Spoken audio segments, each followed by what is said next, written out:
Croyez-moi, regardez qui est-ce? Que Dieu te bénisse, cousin. Je ne sais pas. D'accord. Je suppose que c'est un nom pour moi. Donc, je suis juif et je crois en Jésus. Je l'ai fait. Est-ce que j'ai tort? Vous êtes? Oui, OK. Je suis juif, d'accord? Je crois en Jésus, non? Est-ce que je me trompe? Oui, je peux lire quelque chose. Vous êtes de Tyrine? Oui, du livre des psaumes. Je regarde les montagnes. D'où vient mon aide? Mon aide vient de Dieu. Celui qui veille sur Israël ne dormirait pas et ne dormirait pas. Dieu te regarde. Dieu regardera vos allées et venues, maintenant et pour toujours. Nous sommes sur le point d'introduire une prophétie absolument folle. Mais d'abord, si vous voulez voir plus de vidéos sur l'heure de fin lorsque vous ouvrez cette application, abonnez-vous. Vous êtes prêts?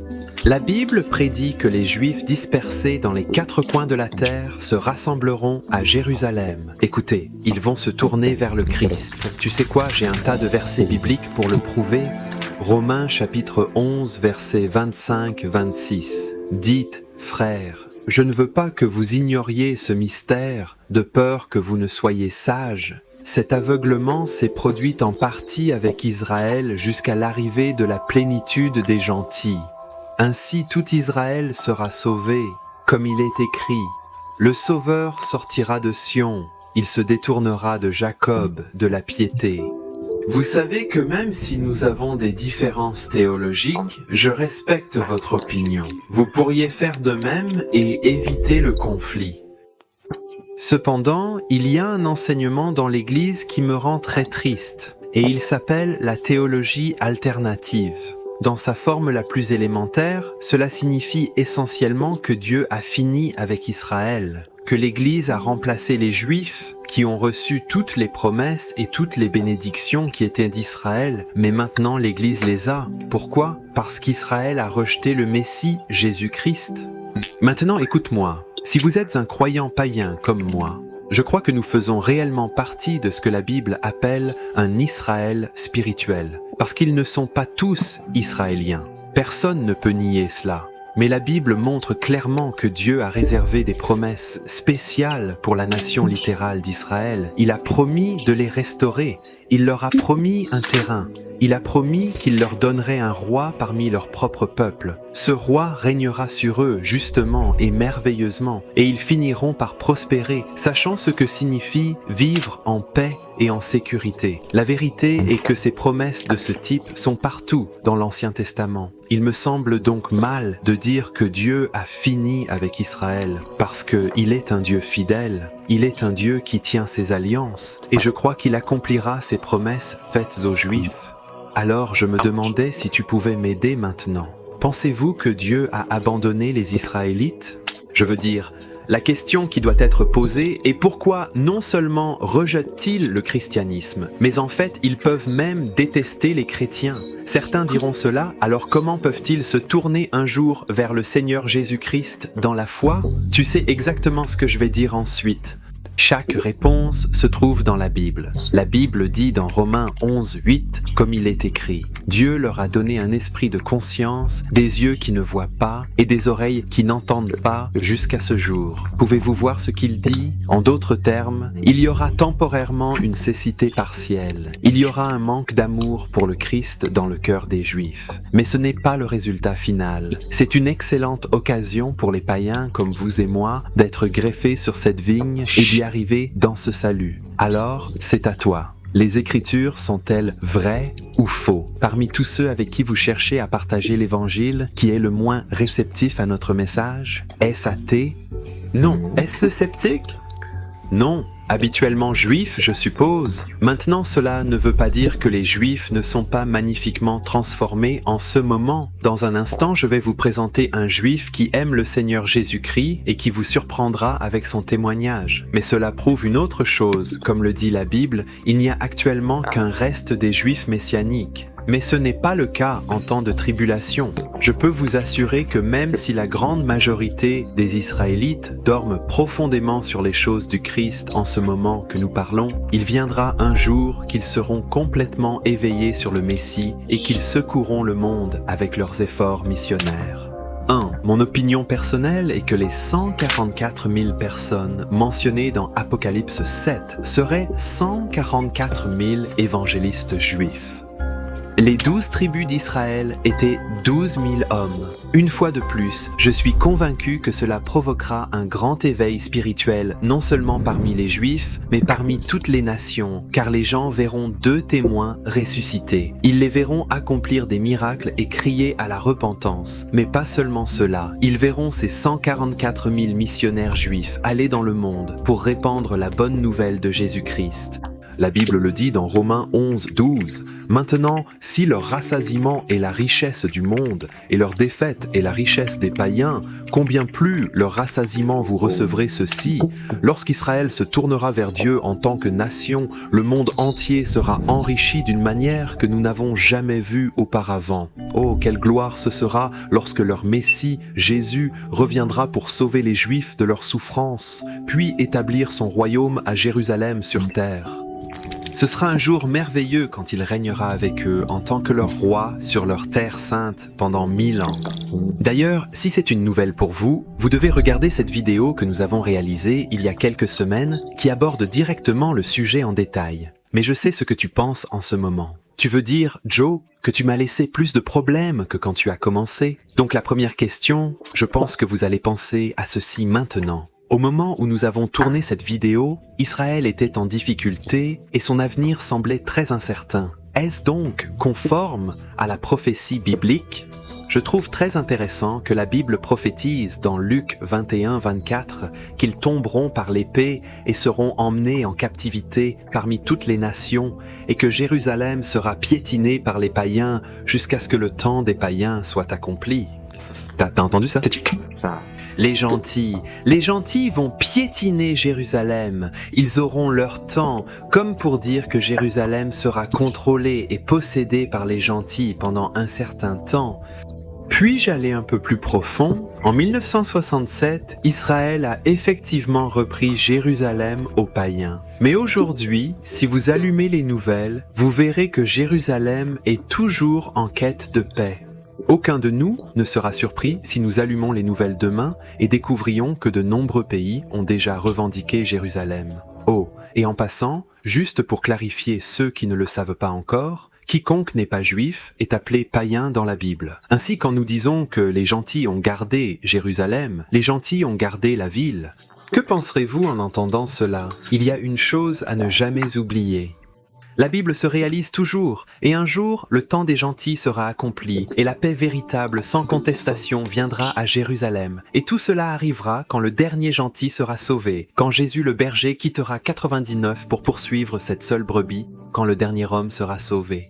Donc quelque part, il y a un dernier non-juif qui a besoin de trouver Christ, et quand cette personne sera amenée au royaume des cieux, la fin des temps viendra et Jésus reviendra. Bien évidemment, nous ne savons pas quand cela sera, mais au cas où, je dirais que peut-être le dernier non-juif sauvé regarde cette vidéo en ce moment. Si c'était vous, pourriez-vous nous rendre tous une faveur et venir aujourd'hui à Jésus afin que nous puissions accélérer les choses?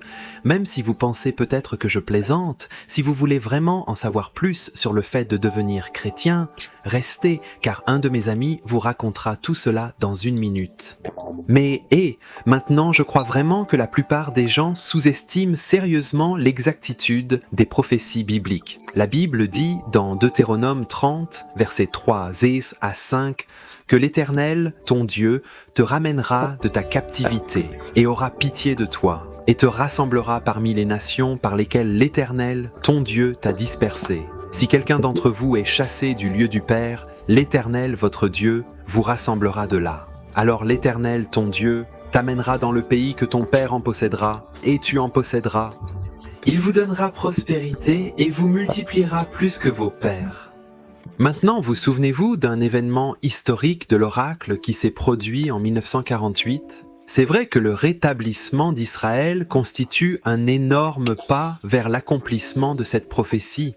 Vous voyez, comme nous l'avons lu, Dieu va ramener tout son peuple dans leur terre, la terre qui appartenait à Abraham, Isaac et Jacob, dont le Christ va établir son royaume millénaire. Tous les Juifs dispersés sur la terre, ils retourneront en Israël. Ainsi, quand cela s'est produit en 1948, il semblait vraiment être un accomplissement partiel de cette prophétie, ce qui prouve que Dieu n'a pas oublié Israël.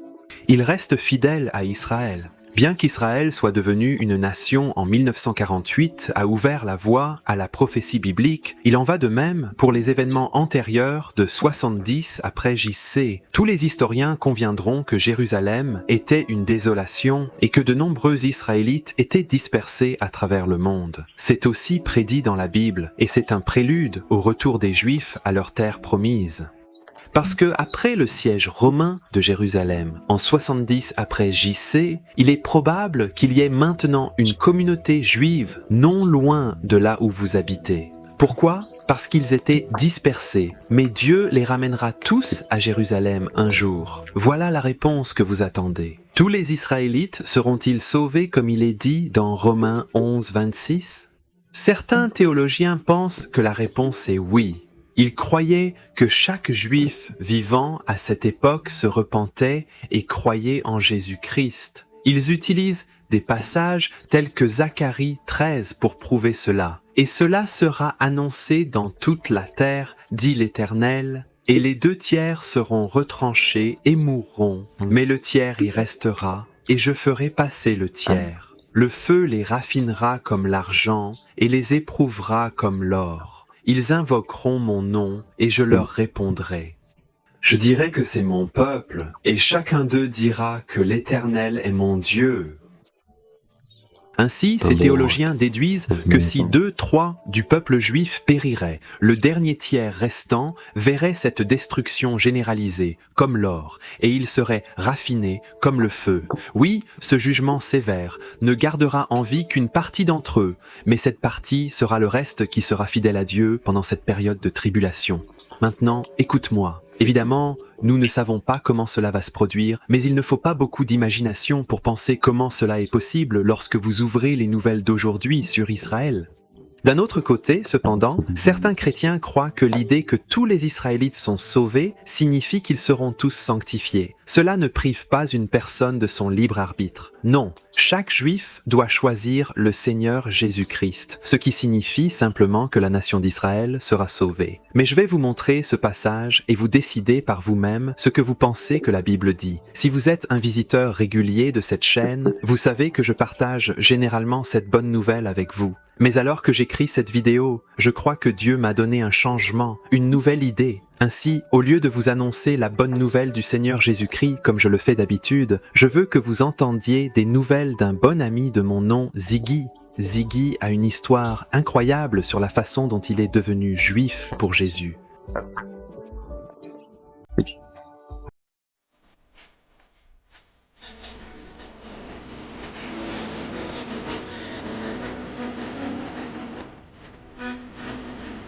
Shannon, je m'appelle Zik, je suis juif et je crois en Jésus. J'ai grandi dans une famille juive. Depuis jeune, nous allions à la synagogue locale et j'ai eu un bar mitzvah en Israël. Des années plus tard, quand je faisais mon doctorat, j'avais un très bon ami. Il n'était ni juif ni chrétien, mais il est devenu chrétien quelques années plus tard et il m'a invité à son église, à un service d'invités où je pouvais aller, où j'ai finalement entendu Jésus et fini par lire un livre sur la vie, la mort et la résurrection de Jésus. Puis j'ai découvert un Jésus surprenant. Il guérissait les malades, ressuscitait les morts et calmait les tempêtes par la parole. Mais comment Jésus pourrait-il être le Messie alors que les rabbins l'ont rejeté pendant 2000 ans ? Quelqu'un m'a alors mis au défi en disant « À quel point connaissez-vous la prophétie de la Bible hébraïque concernant la venue du Messie ?» À partir de ce moment-là, j'ai commencé à lire ma Bible hébraïque et j'ai commencé à réaliser que Jésus n'était pas venu seulement pour guérir les malades et ressusciter les morts. Il viendra faire des choses encore plus incroyables. Il est venu pardonner les péchés. C'est alors que j'ai réalisé que le Fils de Dieu est venu du ciel sur terre pour mourir pour mes péchés et recevoir le châtiment que je mérite. Je ne suis pas pardonné à cause de ce que j'ai fait, mais à cause de ce que Jésus a fait. Ma question est, à quel point connaissez-vous la prophétie de la Bible hébraïque concernant la venue du Messie ? Je pense que nous devrions dire que cette histoire est passée par lui personnellement, parce que chacun de nous a besoin d'être racheté. Mais comment le salut peut-il être possible sans le sacrifice, sans l'agneau de Dieu? Il y a environ 2000 ans, il y avait une juive nommée Johanna. Avec Jean le Baptiste, nous le connaissons mieux, comme vous pouvez l'imaginer. Vous le savez bien. C'est vrai. C'est Walter. Jean le Baptiste, lui et Jean son fou. Il a vu son cousin, un juif. Vous êtes sûr? Il a vu Jésus. J'imagine Jean le Baptiste criant « Voici l'agneau de Dieu qui enlève le péché du monde ». C'est pourquoi la rédemption n'est pas par le sang de l'agneau, mais par le sang de l'agneau de Pâques, l'agneau de Dieu, le Messie, le sang de Jésus. Nous sommes tous nés dans ce monde. Nous avons reçu la vie et nos vies sont plongées dans les larmes. Nous sommes tous esclaves de la douleur du péché qui nous sépare de notre relation avec Dieu jusqu'à ce que quelqu'un nous parle du doux Sauveur qui est venu nous racheter et faire de nous notre propre Sauveur. C'est un sacrifice une fois pour toutes et son esprit nous fait un. Une nouvelle création parce que... Il est l'agneau de Dieu. Il a emporté les péchés du monde. D'accord, 3 choses super rapides. Premièrement, s'il vous plaît, jetez un œil à ma description et voir le merveilleux clip vidéo que j'ai utilisé dans cette vidéo Tour 2. Si vous êtes nouveau ici et si vous voulez en savoir plus sur la fin du temps, s'il vous plaît, abonnez-vous à Noble 3. Cette vidéo que vous regardez en ce moment n'est qu'une des grandes séries pédagogiques que j'ai produites depuis 2 ans. Par exemple, si vous voulez en savoir plus sur le règne millénaire du Christ, veuillez cliquer ici. Que Dieu bénisse tous et merci de regarder.